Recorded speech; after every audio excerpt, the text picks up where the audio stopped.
Bueno, hoy vamos a hablar de el fraude del trastorno de hiperactividad, que se achaca fundamentalmente a los menores.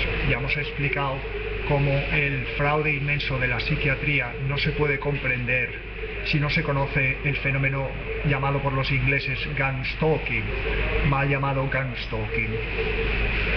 El gang stalking es un proceso de acoso silencioso para que las personas que rodean al target individuo, a la víctima, lo consideren, lo denigren y lo consideren un enfermo mental.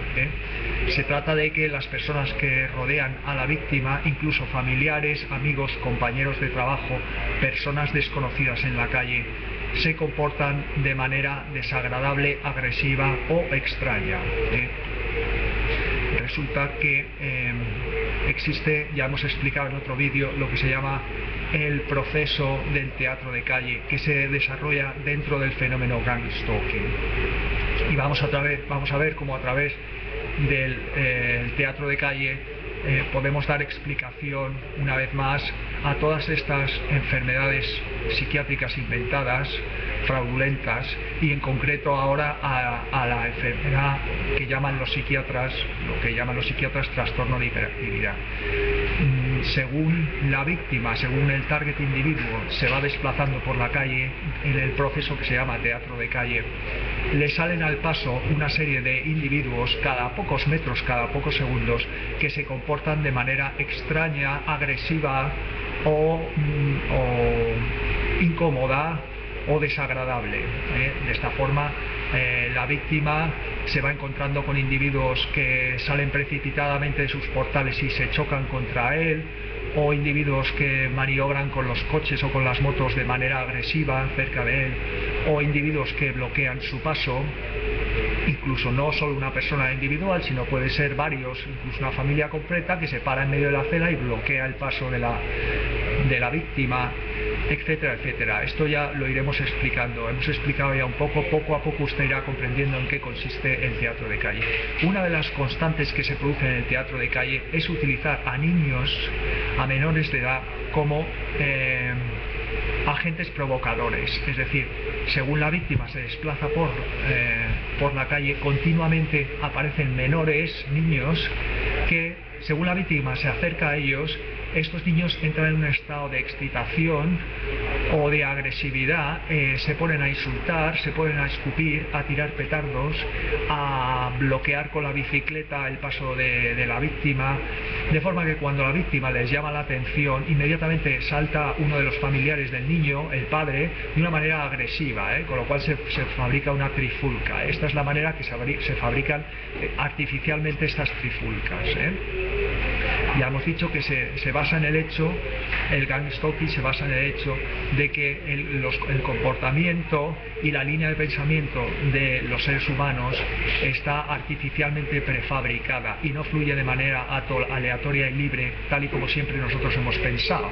Es decir, los seres humanos carecemos de toda independencia intelectual o emocional, y todo nuestra actividad cerebral y nuestra actividad intelectual y emocional está fabricada de manera artificial. Nosotros somos parte de esta realidad fabricada. La realidad, como hemos visto, la verdadera naturaleza de la realidad, esto se conoce a través del fenómeno gang stalking, no fluye de manera aleatoria y libre, sino que está artificialmente fabricada, ¿de acuerdo? Desde un nivel subatómico, de manera que lo que nosotros percibimos como vida biológica, la vida de los seres humanos o de cualquier otro animal, el comportamiento y los movimientos de cualquier otro animal o de cualquier otro ser vivo, está artificialmente fabricada. Es decir, la vida biológica no es más que una percepción equivocada que nosotros tenemos. ¿De acuerdo, no? Entonces, entendiendo cómo se puede alterar el comportamiento de un niño para que resulte molesto e incómodo, podemos entender cuál es el verdadero origen del trastorno, lo que llaman los psiquiatras el trastorno de hiperactividad, que no existe, no es ninguna enfermedad, simplemente se fabrica, estamos hablando de juegos perversos, se fabrica este comportamiento extraño y incómodo de un niño, que pegue golpes, gritos, que no obedezca la disciplina, para luego tacharle de enfermo mental, ¿de acuerdo? Pero, como ya hemos explicado, no solo se produce eso, es decir, esto se produce en casos mínimos, en un porcentaje bastante reducido. La mayoría de las veces que a un niño se le acusa, se le diagnostica esta enfermedad mental, resulta que el niño tiene un comportamiento normal y resulta que es el niño el que es un target individual, de manera que todas las personas que le rodean le van a considerar un enfermo mental. ¿Cómo se hace esto? Por ejemplo, ¿cómo se hace para que un profesor crea que un niño normal, uno de sus alumnos normales, es un enfermo de hiperactividad?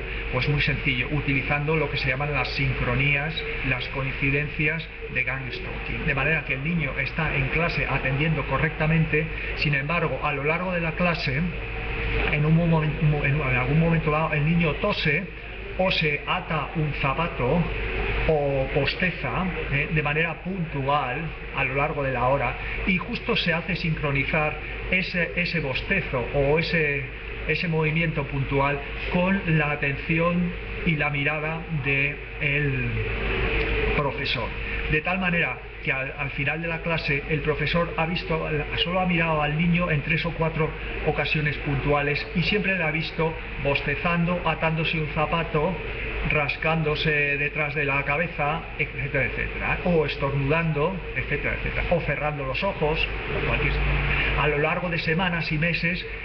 El profesor llegará a la conclusión errónea que ese niño es un hiperactivo, que no presta atención y que está siempre comportándose de una manera antisocial, ¿de acuerdo?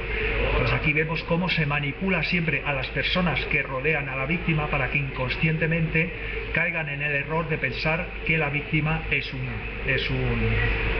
enfermo mental.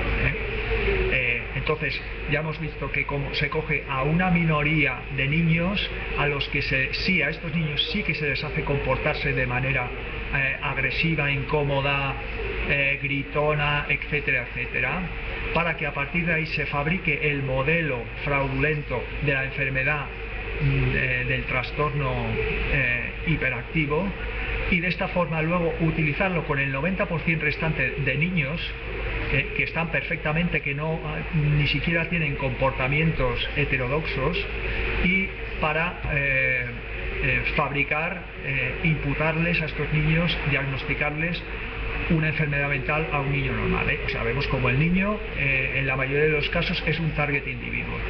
Cuando esta minoría de menores a los que se les induce el comportamiento agresivo y molesto, efectivamente ahí sí que el target individuo no es el niño. Efectivamente ahí el target individuo puede ser el padre, uno de los padres, o el maestro, o alguno de sus compañeros de trabajo. El niño puede dar collejas, puede pegar gritos, o los hermanos, es decir, pero ya digo que como pasa en todas las enfermedades, en el estado de la psiquiatría, con todas estas enfermedades mentales inventadas, esto se produce solo en un caso, en una minoría de casos. A partir de estos casos se fabrica el modelo falso de la enfermedad mental y luego se aplica a personas de comportamiento totalmente normal. Y la influencia de los familiares y de los profesores sobre el psiquiatra es lo que fabrica el diagnóstico falso, ¿de acuerdo, no?